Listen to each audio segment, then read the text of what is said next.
ಕಾಡಲ್ಲಿದ್ದರೆ ಅದು ಇನ್ನೆಲ್ಲೂ ಬದುಕಲಿಕ್ಕೆ ಸಾಧ್ಯ ಇಲ್ಲ. ರೋಡ್ ಮೇಲೆ ಹೋಗ್ತಾ ಇತ್ತು, ಯಾರೋ ನೋಡಿದ್ರು, ಅದು ಇಂಜುರಿ ಆಗಿದೆ. ಸೊ ಇಂಜುರಿ ಆಗಿರ್ತಕ್ಕಂಥ ಹುಲಿ, 11 ವರ್ಷ ಆದಂಥ ಹುಲಿ, ಆಲ್ಮೋಸ್ಟ್ ಇಟ್ ಈಸ್ ಏಜ್ಡ್ ಹುಲಿ ಬಂತು. ಅದು ಹೊಡೆಯೋದೇ ಬೇಕಾಗಿಲ್ಲ, ಸುಮ್ಮನೆ ಬಂದು ಒಂದು ಸರಿ ನೋಡಿದ್ರೆ ಸಾಕು, ಎಷ್ಟೋ ಜನ ಸತ್ತು. ಒಂದು ಹುಲಿಗೆ 5 ಲಕ್ಷ ರೂಪಾಯಿ ಬೇಕಾಗ್ತದೆ ಒಂದು ವರ್ಷಕ್ಕೆ. ಸೊ ಸಂಘರ್ಷ ಒಂದು ಕಡಿಮೆ ಮಾಡೋ ನಿಟ್ಟಿನಲ್ಲಿ ನೀವು ಚಿರತೆ ಹಿಡಿತೀರಾ, ಎಲ್ಲಿ ಬಿಡ್ತೀರಾ ಎಲ್ಲ ಚಿರತೆಗಳನ್ನ? ಸರ್ಕಾರ ಆದೇಶ ತರ್ಬೋದು, ಬಟ್ ನಾವು ರೈತರಿಗೆ ಅಷ್ಟು ಸುಲಭವಾಗಿ ಈ ಬೆಳೆ ನೀವು ಬೆಳಿಬೇಡಪ್ಪ ಅಂತ ಹೇಳಲಿಕ್ಕಾಗಲ್ಲ. ಆತ ಕೂಡ ಒಪ್ಪೋದಿಲ್ಲ. ನೀವೆಲ್ಲೂ ಕೂಡ ನೀವು ಇಡೀ ದೇಶದಲ್ಲಿ ಕೂಡ ರೈಲ್ ಬ್ಯಾರಿಕೇಡ್ಗಳನ್ನು ನೀವು ಎಲ್ಲೂ ಜಾಸ್ತಿ ನೋಡಲಿಕ್ಕಾಗಲ್ಲ.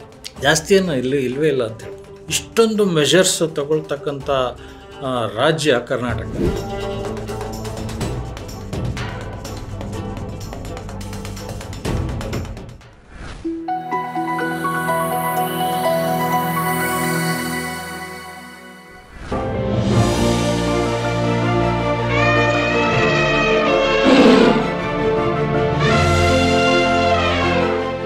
ಸೊ ನಾನು ಮೊದಲೇ ಹೇಳಿದಾಗೆ ಆನೆದು ಒಂದೇ ಅಲ್ಲ ಸಂಘರ್ಷ.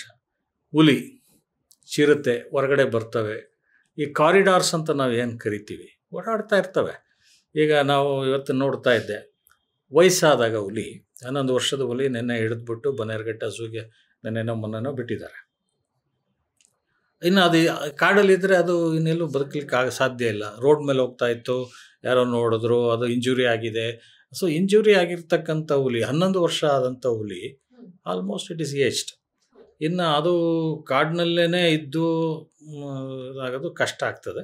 ಸೊ ಝೂಗೆ ತಗೊಂಡು ಹೋಗಿದ್ದಾರೆ, ಅಲ್ಲಿ ಕೂಡ ಒಂದು ವ್ಯವಸ್ಥೆ. ಈಗ ಕಾಡಿನಲ್ಲಿ ಇರ್ತಕ್ಕಂಥ ಈ ರೀತಿಯ ಪ್ರಾಣಿಗಳು ಏನು ಹಾನಿಕಾರಕ, ಮಾನವನಿಗೆ ಹಾನಿಕಾರಕ ಆಗಿದೆ, ಅದು ಬೇರೆ ಕಡೆ ಎಲ್ಲಾದರೂ ನಾವು ಕೊಡಬೇಕಾಗ್ತದೆ. ಸೊ ಈ ಥರ ಬನ್ನೇರುಘಟ್ಟ ಆಗ್ಬೋದು, ಮೈಸೂರು ಝೂ ಆಗ್ಬೋದು, ಕೂರ್ಗಳ್ಳಿ ಝೂ ಆಗ್ಬೋದು, ಹೋಗ್ತದೆ. ಅಲ್ಲಿ ಕೂಡ ಈಗ ಸರ್ಕಾರ ಒಂದು ನಿಟ್ಟಿನಲ್ಲಿ ಮೇಂಟೆನೆನ್ಸ್ ಕೂಡ, ಒಂದು ಹುಲಿಗೆ 5 ಲಕ್ಷ ರೂಪಾಯಿ ಬೇಕಾಗ್ತದೆ ಒಂದು ವರ್ಷಕ್ಕೆ. ಸೊ ಈ ಥರದ್ದು ಒಂದು ಪ್ರಾಬ್ಲಮ್ಸ್ ಇದೆ. ಸೊ ಸಂಘರ್ಷ ಒಂದು ಕಡಿಮೆ ಮಾಡೋ ನಿಟ್ಟಿನಲ್ಲಿ ನೀವು ಚಿರತೆ ಹಿಡಿತೀರಾ, ಎಲ್ಲಿ ಬಿಡ್ತೀರಾ ಎಲ್ಲ ಚಿರತೆಗಳನ್ನ? ಸೊ ಕಾಡಿಗೆ ಬಿಡಬೇಕು, ಅದನ್ನು ರಿಹ್ಯಾಬಿಲಿಟೇಟ್ ಮಾಡಬೇಕು ಅಂತ ಎಲ್ಲ ಹೇಳ್ತೀವಿ. ನಮ್ಗೆ ಗೊತ್ತಿದ್ದಂಗೆ ಚಿರತೆ ಇವತ್ತು ನೀವು ರಾಮನಗರದಲ್ಲಿ ಬಿಟ್ಟರೆ, ಅದು ಬಂಡೀಪುರಕ್ಕೆ ತಂದು ನೀವು ಬಿಟ್ಟರೆ ನೆಕ್ಸ್ಟ್ ಇನ್ನೊಂದು 2-3 ಅಥವಾ ಒಂದು ವಾರದಲ್ಲಿ ಮತ್ತೆ ವಾಪಸ್ ರಾಮನಗರ ಆ ಕಡೆ ಎಲ್ಲ ಹೊರಟೋಗ್ತದೆ. ಸೊ ಇದನ್ನು ನಾವು ನೋಡಿದ್ದೀವಿ. ಸೊ ಈ ಸಂಘರ್ಷನ ಇನ್ನೂ ಸೈಂಟಿಫಿಕಲಿ, ವೈಜ್ಞಾನಿಕವಾಗಿ ನಾವು ಅಧ್ಯಯನ ಮಾಡೋದು ಭಾಳ ಮುಖ್ಯ. ನಮ್ಮಲ್ಲಿ ಈ ಅಧ್ಯಯನಗಳು ಕಡಿಮೆ ಇದೆ. ಇನ್ನೂ ಹೆಚ್ಚಿನ ರೀತಿಯಲ್ಲಿ ಅಧ್ಯಯನ ಆಗಬೇಕು.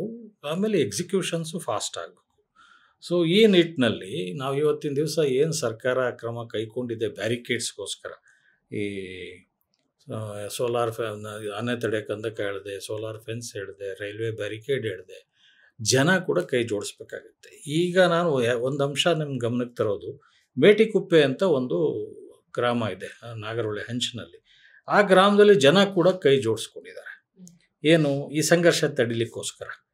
ನಮ್ಮಲ್ಲಿ EDCಗಳು ಅಂತ ಇದೆ, ಇಕೋ ಡೆವಲಪ್ಮೆಂಟ್ ಕಮಿಟಿ, ಅರಣ್ಯ ಅಭಿವೃದ್ಧಿ ಸಮಿತಿಗಳೆಲ್ಲ ಇದೆ. ಅಲ್ಲಿ ಆ ಸಮಿತಿನಲ್ಲಿ ಗ್ರಾಮಸ್ಥರೇ ಅಧ್ಯಕ್ಷರಿರ್ತಾರೆ, ನಮ್ಮ ಸೆಕ್ರೆಟರಿ ನಮ್ಮ ಫಾರೆಸ್ಟ್ರ್ ಇರ್ತಾರೆ.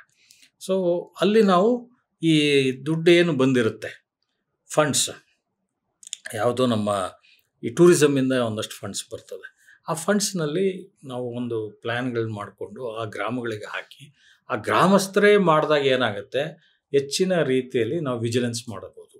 ದೆನ್ ಪರಿಣಾಮಕಾರಿಯಾಗಿ ವಿಜಿಲೆನ್ಸ್ ಮಾಡ್ಬೋದು. ಈಗ ನೀವು ನೋಡಿದ್ರೆ ಒಂದು 2-3 ಕಿಲೋಮೀಟರ್ ಅಷ್ಟು ದೂರ ಗ್ರಾಮಸ್ಥರೇ ಈ ಹಂದಿಗಳ ಕಾಟ ಜಾಸ್ತಿ ಇದೆ ಆ ಭಾಗದಲ್ಲಿ.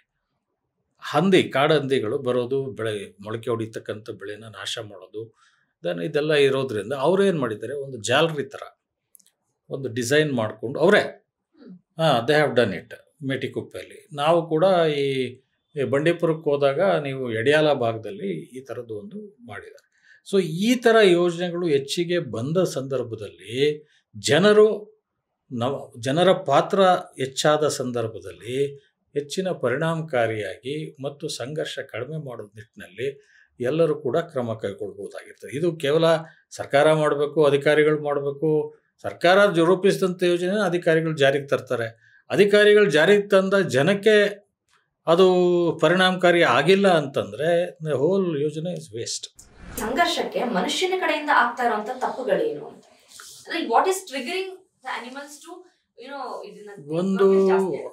ಒಂದು ಬೆಳೆ ಬೆಳೀತಕ್ಕಂಥದ್ದು, ಯಾವ ರೀತಿ ಬೆಳೆ ಬೆಳಿಬೇಕು ನಾವು ಕಾಡಂಚಿನಲ್ಲಿ ಇದ್ದಾಗ, ನೀವು ಬಾಳೆ ಪಕ್ಕದಲ್ಲೇ ಹಾಕ್ಕೊಳ್ಳೋದು, ಕಬ್ಬು ಪಕ್ಕದಲ್ಲೇ ಹಾಕ್ಕೊಳ್ಳೋದು, ಇದು ಬಟ್ ಇದನ್ನು ನಾವು ರೈತರಿಗೆ ಅಷ್ಟು ಸುಲಭ ಅಲ್ಲ. ಇದು ನೀವೇ ಇದು ಬೆಳಿಬೇಡಪ್ಪ, ನಿನ್ನ ಇದು ಇದಿದೆ, ಆನೆ ಬರ್ತವೆ, ಇವು ಬರ್ತವೆ, ನೀನು ಚೇಂಜ್ ಮಾಡು ಬೆಳೆ ಅಂತ ಹೇಳಿ ಇನ್ನೂ ಆ ಥರ ಪ್ರಯತ್ನ ನಾನು ಹೇಳೋದು ಸಂಪೂರ್ಣ ಎಲ್ಲ ನಮ್ಮ agriculture department, horticulture department, forest department, ಎಲ್ಲ ಲೈನ್ ಡಿಪಾರ್ಟ್ಮೆಂಟ್ಸ್ಗಳನ್ನ ಕೂತ್ಕೊಂಡು ನಾವು ಯಾವ ರೀತಿ ಇದನ್ನು ಇದು ಮಾಡೋ, ಸರ್ಕಾರ ಆದೇಶ ತರ್ಬೋದು, ಬಟ್ ನಾವು ರೈತರಿಗೆ ಅಷ್ಟು ಸುಲಭವಾಗಿ ಈ ಬೆಳೆ ನೀವು ಬೆಳಿಬೇಡಪ್ಪ ಅಂತ ಹೇಳಲಿಕ್ಕಾಗಲ್ಲ, ಆತ ಕೂಡ ಒಪ್ಪೋದಿಲ್ಲ, ಈ ವಿಲ್ ರಿಟಾರ್ಟ್.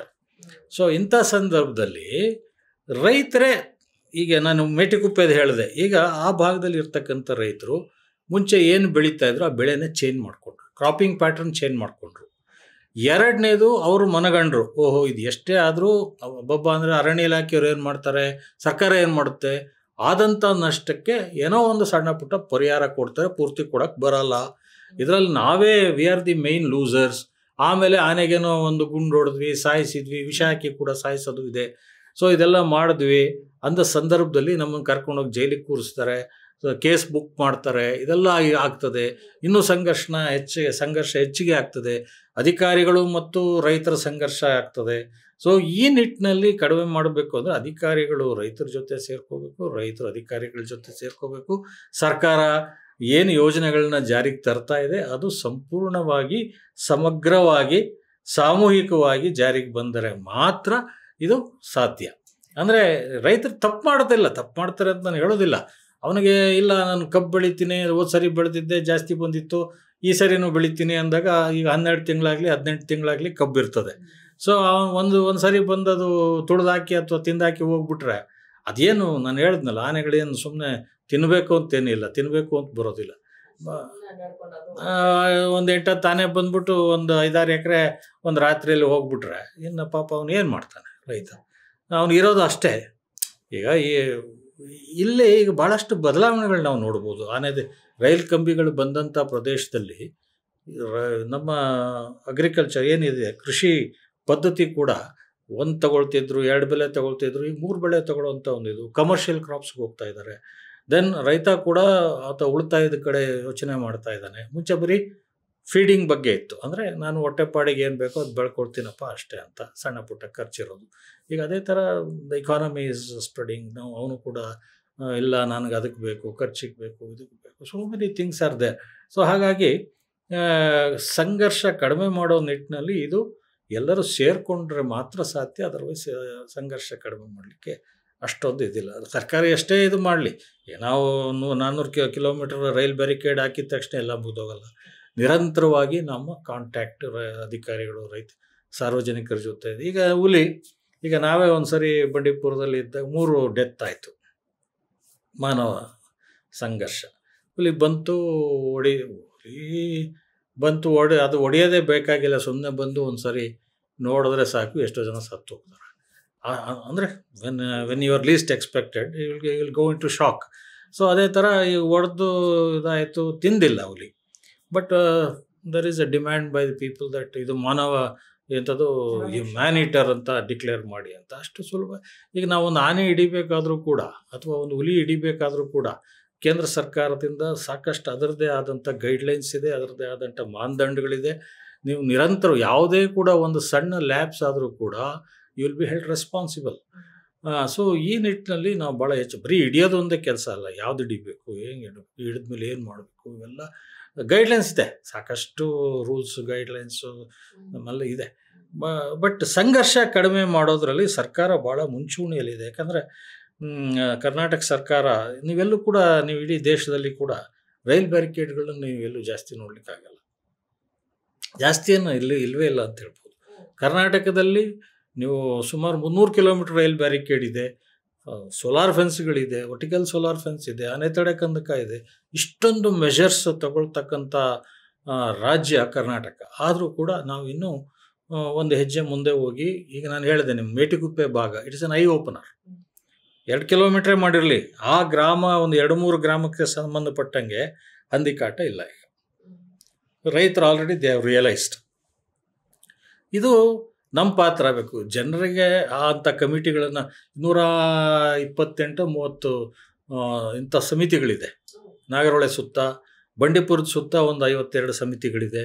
ಇವಕ್ಕೆ ಜಾಸ್ತಿ ಹಣನ ನಾವು ಕೊಟ್ಟು ಜನರಿಂದನೇ ಆ ಕೆಲಸ ನಿರ್ವಹಿಸೋದಕ್ಕೆ, ಮತ್ತು ನಾನು ಹೇಳಿದ್ನಲ್ಲ ಈಗ ಒಂದೊಂದು ಗ್ರಾಮ ಈಗ ಎಲ್ಲವನ್ನೂ ಆನೆ ಹೊರಗಡೆನೇ ಬರಬೇಕಂತಿಲ್ಲ, ಹೊರಗೆ ಬರದಾಗ ನೋಡೋದಕ್ಕೆ ಒಂದು ಕ್ಯಾಂಪ್ಗಳು ಹಾಕ್ಕೊಂಡು ಅವು ಅಲ್ಲೇ ಒಂದು ಸ್ಥಳೀಯವಾಗಿಯೇ ಮಾಡ್ಕೊಂಡಿದ್ರೆ ಅದು ಇನ್ನೂ ಪರಿಣಾಮಕಾರಿಯಾಗಿರ್ತದೆ ಅಂತ ಈ ಸಂದರ್ಭದಲ್ಲಿ ನಾನು ಹೇಳ್ತೀನಿ. ಸಂಘರ್ಷ ಕಡಿಮೆ ಆಗೋದು ಯಾವಾಗಪ್ಪ ಅಂದರೆ ಎಲ್ಲರೂ ಸೇರಿ ಕೆಲಸ ನಿರ್ವಹಿಸಿದಾಗ ಸಂಘರ್ಷ ಕಡಿಮೆ ಆಗ್ತದೆ.